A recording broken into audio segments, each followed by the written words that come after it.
인류가 타락하였습니까? 아담으로 아담으로 전하신 전하신 그를 위하여 하신 것이 아니요 그후 자손까지도 위하여 하신 것이므로 그로부터 보통 성육법으로 출생하는 인류는 모두 그의 안에서 그의 첫 번째에 참여하여 그와 함께 타락하였습니다. 자, 여기서 우리 밑줄 한번 봅시다. 아담으로 더불어 언약을 세운 것은 언약. 불신자들도 다 해당되는 겁니다. 불신자들은 하나님의 언약을 깨뜨려서 그 언약 밖에 있는 사람들이에요. 그래서 언약적 저주가 지금 입에 있습니다. 이 땅에서도 죽어서 영원한 지옥으로. 우리는 언약적 저주에서 구원받은 사람들이고 그만 위하여 세운 것이 아니요 그 후손까지도 위하여 언약을 세운 것이므로 그로부터 보통 생육법으로 출생하는 인류는 모두 그 안에서 그의 그 아담이 모든 피조 세계를 대표하는 언약의 당사자가 언약을 깨뜨렸을 때 모든 아담으로 장차 태어날 모든 인류가 바로 언약을 깨뜨린 범죄에 참여하게 되고 죄와 사망이 들어와서 타락했습니다. 이 개념도 성경이 전체의 중요한 본문입니다. 17문 그 타락이 인류를 어떠한 상태에 이르게 하였습니까? 그 타락은 인류를 죄와 범죄 비참한 상태에 이르게 했습니다. 그 타락은 인류를 죄와 여기에 타락은 죄와 죄의 동그라미, 그 다음에 비참의 상태의 동그라미. 우리가 세상에서 살면서 온갖 불행과 죄와 비참함과 정말 악함과 이런 걸 보면서 뭘 생각해야 될까요? 아, 이런 비참함, 이런 악랄함, 이런 거짓, 이것은 전부 우리의 시조인 모든 피조 세계를 대표해서 하나님 대표한 아담이 하나님의 언약을 깨뜨린 결과로 들어온 죄요, 악이요, 거짓이요, 비참한 상태에 이르게 되었다라고 우리가 봐야 되는 겁니다. 우리 성경 한번 읽겠습니다. 로마서 5장 12절. 창세기 3장의 아담과 하와의 범죄가 모든 인류에게 어떤 결과를 가져왔는지를 보여줍니다. 다 같이 읽겠습니다. 이름으로 한 사람을 말미암아 죄가 세상에 들어오고 죄로 말미암아 사망이 왔으나니 이와 같은 모든 사람이 죄를 지었으므로 사망이 모든 사람에게 이르렀느니라. 한 사람은 당연히 아담이겠지요. 그래서 예수님이 이 한 사람 아담이 범죄한 죄로부터 우리를 구원하기 위해서 마지막 아담으로 오신 거예요. 누가? 예수님이.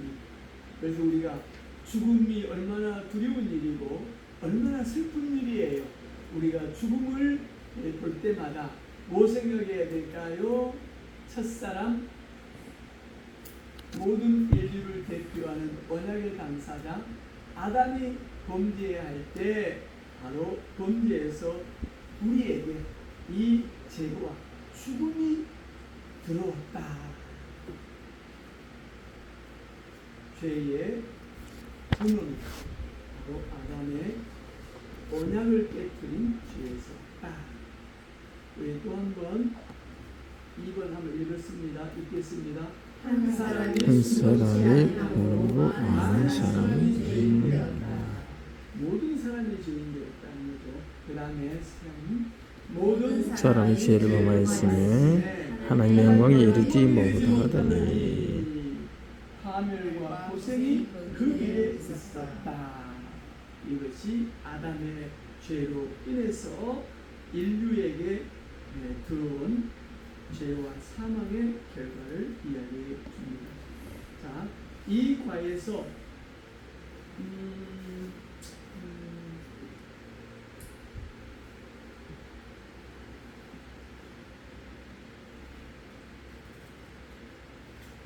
그냥 읽어 나갈게요. 이 이 과에서 우리는 퍽 어려운 문제를 다루게 됩니다.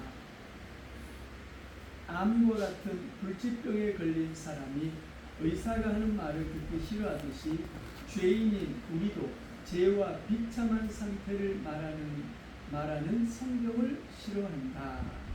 밑을 적읍시다. 이게 죄인들이 가지고 있는 속성입니다. 의사에게 좋은 말 듣고 싶잖아요. 불치병 암이다 그러면 얼마나 놀래고 또 나는 그거 안 받아들이겠어. 나는 건강해. 이렇게 해서 자기 분노로 보통 한 일주일씩 보내더라고요. 그럼에도 기이한 것은 듣기를 싫어한다고 해서 이러한 사실들에서 도피할 수 있는 자는 아무도 없다. 나는 죄하고 상관없어. 나는 마귀하고 상관없어. 나는 율법의 저주와 영원한 지옥의 심판과 나는 상관없어. 아무리 상관없다고 100번을 외치고 평생을 외쳐도 그 진리, 그 사실이 없어지는 것은 아니잖아요. 자, 무력하고 악이 없는 유아조차도 죽지 않는다. 이 줄 한번 쳐봅시다. 무력하고 악이 없는 유아조차도 죽지 않는다. 이제 여기서 무슨 의미인지 아시겠죠? 악 자체가 없다는 것이 아니라 성경은 모태에서 어머니의 모태에서 잉태라는 게 뭐냐면은 난자와 정자가 만나는 순간부터를 이야기합니다. 알지요? 난자와 이 두 세포가 만나면 그냥 0.000001초도 안 되는 순간 두 세포가 어떻게 됩니까? 4개가 되고 8개가 되고 16개가 되고 24개가 되고 핵 분열이 일어나는 거예요. 그렇게 해가지고 그 사람은 태어나서 키가 얼마나 하고 코가 얼마나 하고 머리카락은 직문지 곱슬인지 이렇게 다 그 한순간에 다 결정이 되어버리는 거예요. 저는 이제 이걸 그 영상에 보면 유튜브 보면 다 나옵니다. 신비합니다. 신비해. 자, 그래서 사실은 유아일지라도 또 어머니 뱃속에 잉태한 아이일지라도 이미 원죄 아래 원죄 가운데서 잉태되고 원죄 가운데서 자라나다가 응아하고 원죄 가운데서 태어나고 의식이 없다 할지라도 그 아이가 자라면서 이제 의식을 자기 자의식을 갖는 순간 그 아이에게 자기 중심적인 이제 죄성이 드러나기 시작한 거예요.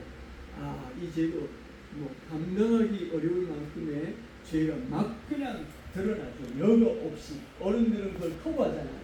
양심으로 커버하고 뭐 교양으로 커버하고 또 드러날 때 그게 부끄러움이니까 그걸 또 커버하고. 그러나 아이들은 여과 없이 그 죄성이 그대로 드러나는 걸 보게 됩니다.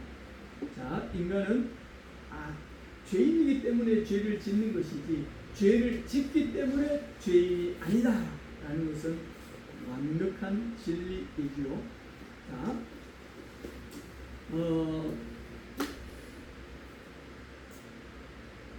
만약 모든 인간이 죽으며 죽음이 죄의 형벌이라면 모든 인종은 아담 안에서 범죄하였고 첫 범죄에서 그와 함께 타락했다는 사실을 감히 어떻게 부인할 수 있는가? 거의 굉장히 중요한 밑줄을 치겠습니다. 이 오늘 우리가 배우는 이 원죄에 대해서 모르기 때문에 사람들은 인간론에서 철학사, 동서양의 철학사든 신학사에서도 가장 중요한 이단이냐 정통이냐로 나아가는 첫 번째 관문이 인간을 어떤 존재로 볼 것인가, 전적으로 타락한 존재로 볼 것인가, 타락하지 않은 존재로 볼 것인가, 아니면 부분적으로 타락한 존재로 볼 것인가에 따라서 이단인가, 지옥의 자식인지 천국 자식인지 거기서 벌써 결판이 나버리는 거예요. 굉장히 중요하죠. 그 이야기, 그러니까 우리가 이 원죄 상태를 잘 알아야 철학사도 바르게 할 수 있고 교육사도 정치사도 그리고 신학사도 바로 우리가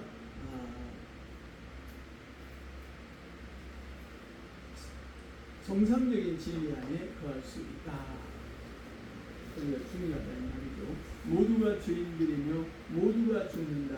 다시 말하자면 하나님의 말씀을 받아들인 기독신자와 거절하는 불신자의 차이는 인간의 죄와 비참한 상태의 비극적 처지와 이유를 기독신자는 어느 정도 이해하지만 많이 이해하는 성도일수록 성숙한 성도가 되는 겁니다. 많이 이해해야 그리스도의 십자가의 대속의 은혜가 얼마나 크고 얼마나 놀라운 일을 우리가 전인격으로 그 경험해서 아는 거예요. 불신자는 전혀 깨닫지 못하고 있는 것이다. 우리 밑줄 씌웁시다. 기독신자와 거절하는 불신자의 차이는 이 차이, 인간의 죄와 이거 우리가 생각합시다. 인간의 죄, 원죄 상태, 그 다음에 그로 인한 비참한 상태, 이걸 이제 계속 이야기하잖아요. 두 가지를 우리가 이렇게 따로 생각해 봅시다. 인간의 죄 동그라미, 비참한 상태 동그라미, 비극적 처지와 이유를 신자는 어느 정도 이해합니다. 그런데 많이 이해해야 됩니다. 많이 이해할수록 많이 이 죄와 이 비참의 상태를 깊이 깨달을수록 하나님의 그 은혜를 깊이 많이 알 수 있는 유일한 길입니다. 그래서 오스틴의 신학, 칼빈의 신학은 오 죄여, 오 은혜여, 죄 은혜, 이 두 가지를 떼버리면 아무것도 성립이 안 되는 거죠. 불신자들은 어때요? 전혀 죽음이 어디서 왔는지, 도대체 죽음의 기원은 원인은 어딘지 절대로 알 수 없고, 이 세상에 어떠한 종교도 그걸 가르쳐주는 데가 없고, 어떠한 책도 가르쳐준 적이 없고, 오직 성경만 인간의 죽음의 근원적 원인을 말씀하고 있습니다. 성경이 얼마나 놀라운 책인지. 그 다음에 1 한번 읽겠습니다. 가장 먼저 깨달아야 하는 것은 아담과 그 외의 모든 인류들에게 그리스도를 제외하고 똑같은 처지에 있다는 것이다. 곧 단일성이다. 여기 줄수입니다. 똑같은 처지라는 건 뭐겠어요? 원죄와 자범죄, 똑같은 처지, 원죄와 자범죄, 그리고 비참한 상태, 이건 삶을 말하는 거죠. 하나님의 무죄 상태에서의 그 아름다움과 탁월성과 의로움과 선하심에 비추어 봤을 때 이것은 악마죠. 인간의 그 악함은 악마와 같은 것이잖아요. 그 비참한 상태. 우리가 이걸 항상 생각합시다. 죄는 두 가지가 있는데 뭐가 있을까요? 원죄와 자범죄. 그 다음에 이제 그 원죄와 자범죄를 가지고 있는 인간들의 인생이 그냥 비참합니다. 그 비참한 상태를 우리가 생각합시다. 삶뿐만 아니라 영혼에서도 비참하다. 영혼은 율법의 저주와 지옥의 형벌을 받아야 되니 얼마나 비참합니까? 자, 아담과 그 후손들은 가지가 그 나무의 실제 한 부분이었듯이 서로가 지체인 것이다. 성령은 하나님이 인류의 모든 족속을 한 혈통으로 만드사 온 땅에 거하게 하셨다고 했다. 이걸 밑줄 쳐야 됩니다.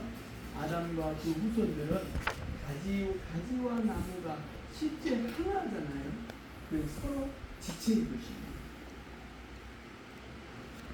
그래서 모든 아담이 범죄했을 때 모든 사람이 다 원죄와 자범죄를 갖게 되고, 그로 인해서 비참한 인생을 살아야 되는 그런 자리에 떨어졌다.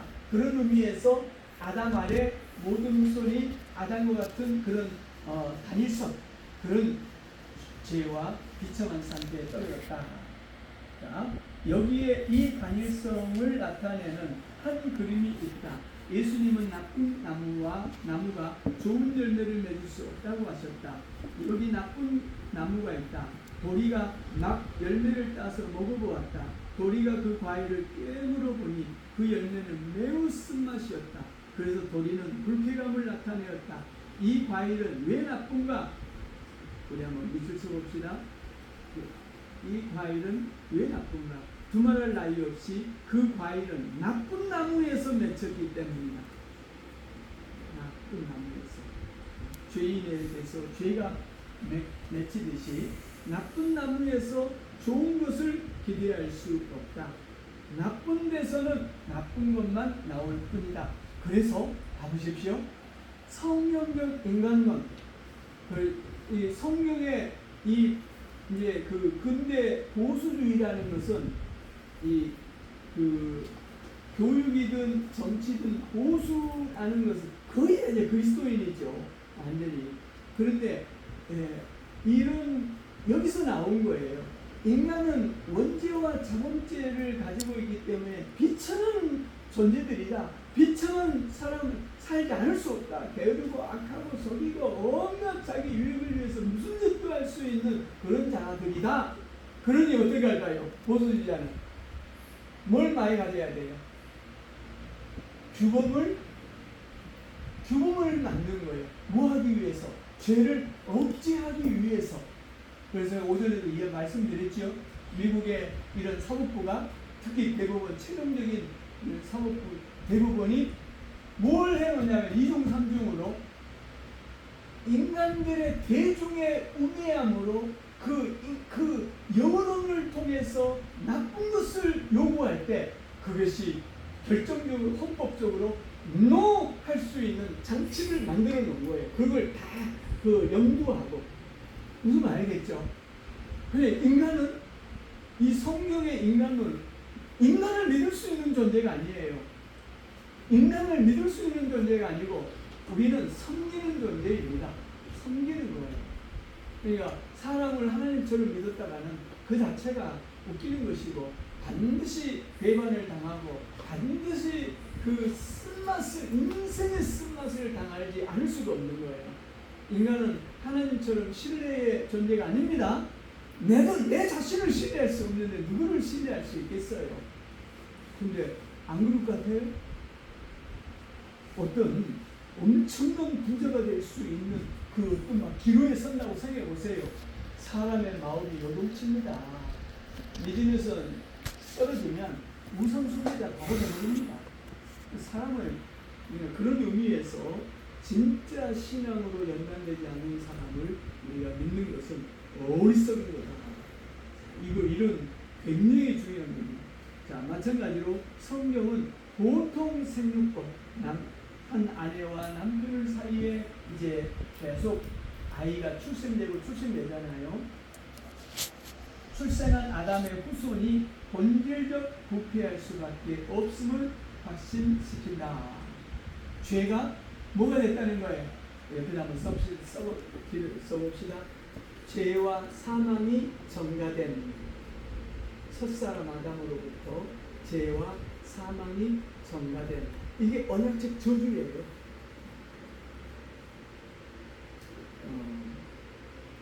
여자에게서 난 자가 어찌 깨끗하다 하리요. 이것은 여자에서 난 사람은 모든 남자든 여자든 모든 사람을 말하죠. 어찌 깨끗하리요. 즉 죄인으로 잉태되어서 죄인으로 태어났다 그 말이죠. 그러나 이러한 보편적 규칙에서도 한 에러가 있음을 아는 것이 매우 중요하다. 도리문답이 아담 안에서 존재하고 타락한 자들을 아담으로부터 보통 생육법으로 출생하는 자라고 말하는 이유도 여기에 있다. 우리 밑줄 치겠습니다. 빨간 펜으로. 우리 주 예수 그리스도는 보통 생육법으로 출생하지 않습니다. 뭘로 출생하였어요? 성령으로. 처녀 마리아 성령으로 태어나서 아담의 후손들이 죄와 사망을 전가를 받는데 예수님은 죄와 사망이 전가되지 않는 잉태되는 순간부터 따라합시다. 무죄 상태. 이 상태에서 무죄 상태. 살아있는 자로 그래야 구원자가 될 수 있지요. 안 그러면 뭐 죄인이 뭐 십자가에서 억만물을 죽는다 할지라도 자기 죄를 사함을 받을 수 있을까요? 모든 인류 가운데서 택한 자기 백성들을 구원할 수 없는 것이죠. 그래서 필연적으로 하나님이면서 하나님이면서 사람인 구원자가 오실 수밖에 없는 거예요. 그래서 예수님은 성육신하신 하나님이십니다. 그러면서 또 진짜 인간이에요. 이게 성경의 가장 중요한 교리입니다. 생육법으로 태어나지 않았단 말이죠. 일반적인 사람들처럼. 그 다음에 마리아가 아직 처녀일 때 정혼을 했으나 같이 살자요. 잠을 안 잤단 말이죠. 곧 결혼하기 전에 천사가 마리아에게 한 아기를 가질 것을 예고했기 때문이다. 마리아가 물었다. 나는 사내를 알지 못하니 어찌 이런 일이 있으리까? 천사가 대답하여 이르되 성령이 네게 임하시고 지극히 높으신 이의 능력이 너를 덮으시리니 이름으로 나실까 거룩한 자는 하나님의 아들이라 일컬이리라. 여기다가 성령의 네게 임하시고 지극히 높으신 이의 능력이 너를 덮으시리니 잉태케 하신다 이 말이죠. 아들을 낳기까지 동침하지 아니하더니 나옴의 이름을 예수라 하라. 자기 백성을 그 죄에서 구원할 자라는 의미를 가진 예수라 하라. 이와 같이 예수님은 밑줄 치겠습니다. 이게 성육신과 관계된 거예요. 무죄 상태의 사람으로 이 땅에 태어난 겁니다. 거기다 한번 옆에다 적어봅시다. 메시아 예수님은 성육신하신 하나님이시요. 무죄 상태의 참 인간으로 태어나신. 이걸 우리가 뭐라고 해요? 신학적 용어로 인카네이션, 성육신이라고 하지요. 성육신. 이제 초대교회에 한 300년간에는 400년간에는 이게 이제 이단에서 이걸 안 믿으면 이단이 되는 겁니다. 정말로 중요한 것이죠. 시대마다 이단들이 이렇게 그 이단 교리를 만들어내는 게 다 달라요. 근데 초대교회 때는 이런 삼일체적인 특히 예수님이 성육신하신 하나님이면서 동시에 무죄 상태의 아담과 같은 무죄 상태의 마지막 아담으로 이 땅에 태어나셨다. 이게 이제 메시아의 구원자의 조건이 되는 거예요. 안 그러면 구원할 수가 없죠. 구원자의 자격이 없죠. 그 다음에 우리 예수님은 죄가 없으나 있거나 타락한 상태에서 출생하지 않으셨다. 그러나 그 외에 저희가 모든 인류는 애 없이 아담 안에서 범죄하고 첫 범죄에서 타락했다. 2번 한번 밑줄 치겠습니다. 다음으로는 첫 번째는 아담의 죄이지 우리의 죄가 아니라는 견해가 있음을 알아야 한다. 우리가 살아있는 사람으로서 에덴 동산에 실제로 있었느냐고 물어봄으로써 이것도 더욱 분명해진다. 금난의 열매를 따르고 실제로 우리가 손을 내밀었는가? 물론 그렇지 않았다. 우리가 개인적으로 거기에 있지 않았다. 나무는 심겨진 즉시 실과를 맺는 법이 없다. 아담이 그 동산에 있었을 때 우리는 아직 존재하지 않았다. 그러면 하나님은 내가 하지도 않은 일에 대해서 어떻게 비난할 수 있을까? 이렇게 사람들이 반문한다 이 말이죠. 이것은 오랜 연륜에 쌓아온 질문이다. 오랫동안 불신자들이 이렇게 질문을 한 겁니다. 그런데 나무와 그 실과의 애가 여기서부터 부적당하다. 왜냐하면 우리 밑줄 치겠습니다. 나무와 그 실과에는 자유의지 같은 것이 없다. 아담에게 써 있는 거예요.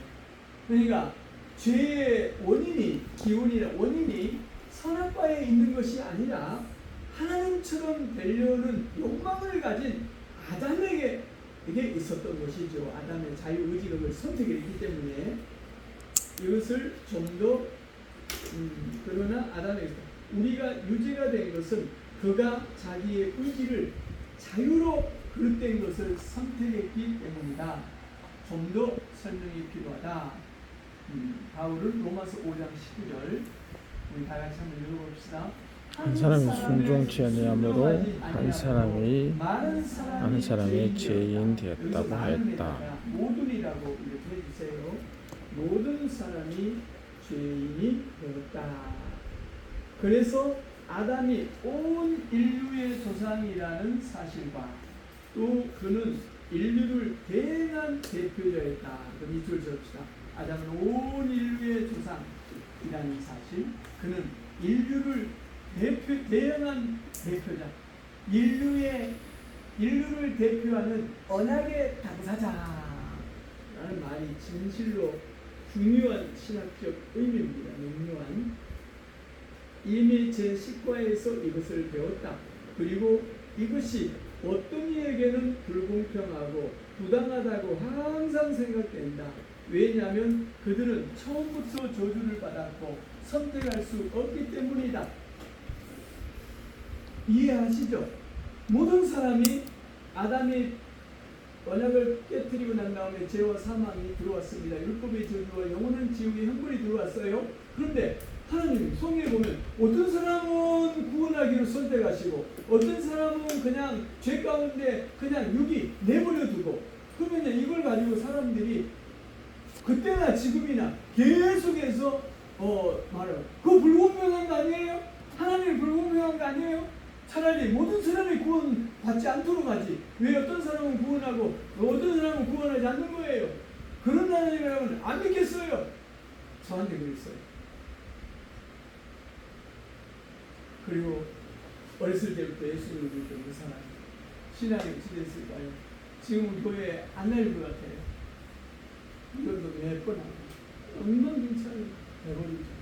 완전히 얼굴을 보면 완벽한 불신자의 얼굴을 하고 있는 거예요. 제가 그 이후에 여러 차례 보았어요. 너무나도 안타까운 일이죠. 윤리 차원에서 예수 믿는 것만큼 불쌍하고 비천한 것이 없는 것입니다. 자, 오늘은 못하겠네요. 2번까지만 할게요.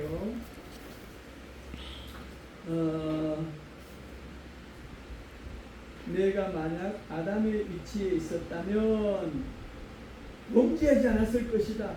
그러나 하나님은 지금의 나의 의사는 무시하고 우리를 그 속으로 밀어넣는다고. 그러나 사실 하나님은 아담이 범죄하기 전에 우리와 아담 관계를 정해주셨다. 우리는 삶의 시작부터 아담과 마찬가지로 하나님을 거역하고 있음도 또한 사실이다. 이것은 그러니까 내가 아담이었으면 안 했을 텐데 그러면 지금의 삶을 우리가 보잖아요. 목사야, 네가 그렇다고? 네가 한번 네 생각을 한번 봐라. 네가 하루를 어떻게 살고, 네가 얼마나 유약하고 얼마나 악하고, 네가 얼마나 연약한 자인지 모르냐? 맞습니다. 그럴 수밖에 없는 것이죠. 자, 우리의 삶이 시작부터 우리가 미치겠습니다. 우리의 삶의 시작부터 아담과 마찬가지로 하나님을 거역하고 있음은 또한 사실이다. 이것은 인간의 의사를 묻지 않고 아담의 죄 아래다 무죄한 자를 앉히려는 것이 아니라 오히려 인간은 나자마자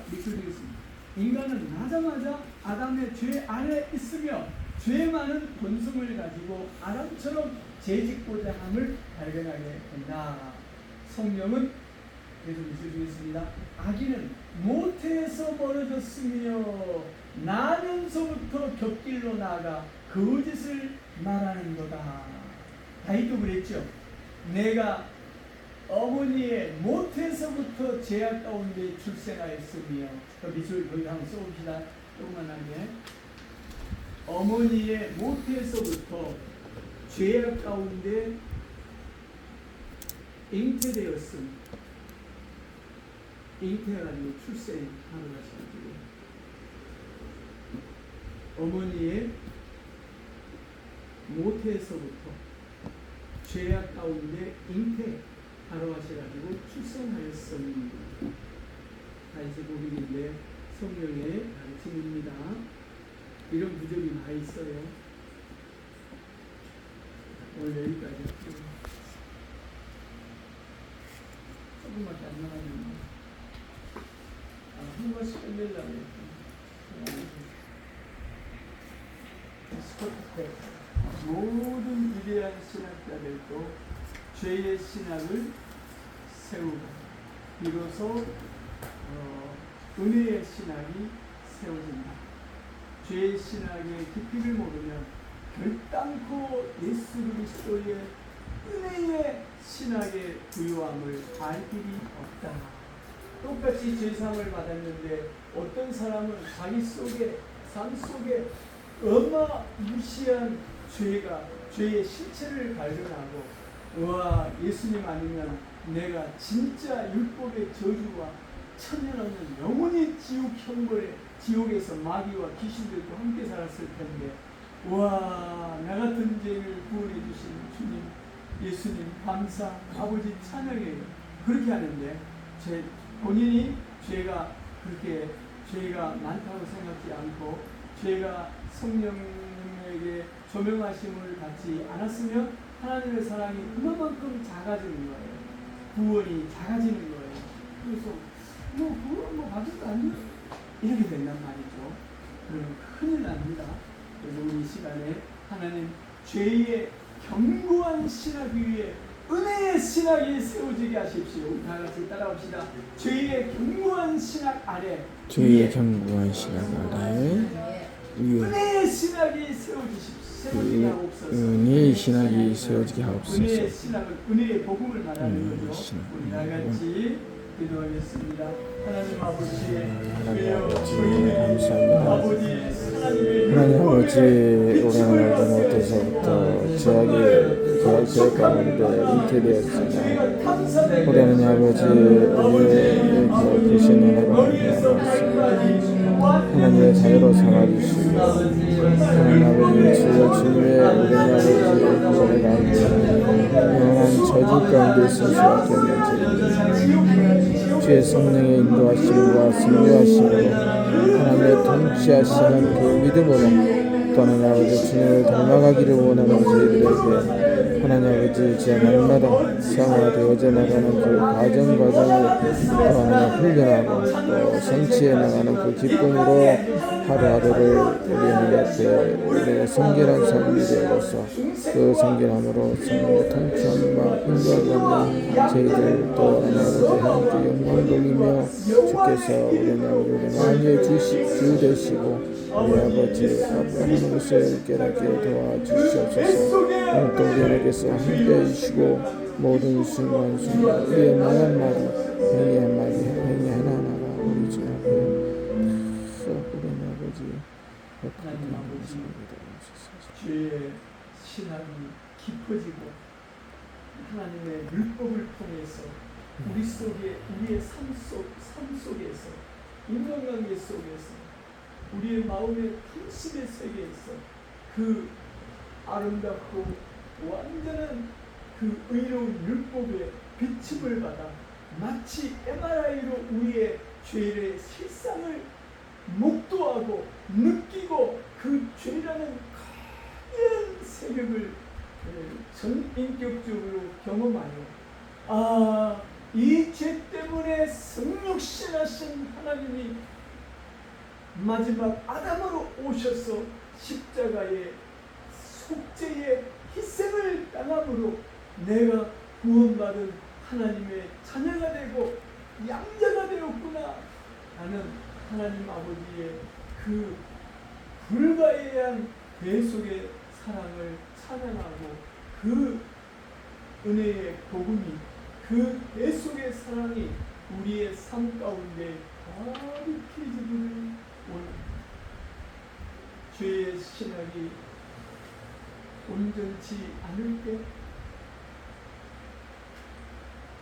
신학이 삐뚤어지고 왜곡되면 완전히 이단으로 나갈 수밖에 없는 삶 또한 엉망진창이 될 수밖에 없습니다.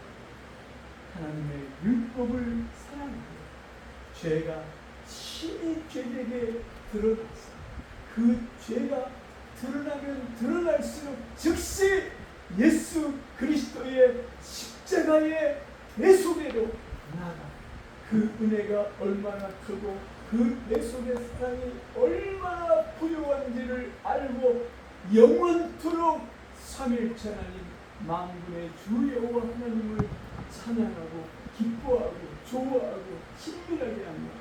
하나님의 뜻이면 무엇이든지 순종할 준비가 다 되어 있는 주의 성도를 되게 하옵소서. 한 주간도 지키시고 보존하시고 연약한 육신을 강건케 회복하여 주시고 또 통상섭리 가운데 몸을 잘 관리해서 건강이 급속도로 회복되고 또 강건하여서 온 성도들이 일평생 장수의복을 누리며 주님과 함께 매 순간순간을 함께 걷고 동행하는 주의 성도들이 다 되게 하옵소서. 예수님 이름으로 기도드립니다. 다 같이 일어나셔서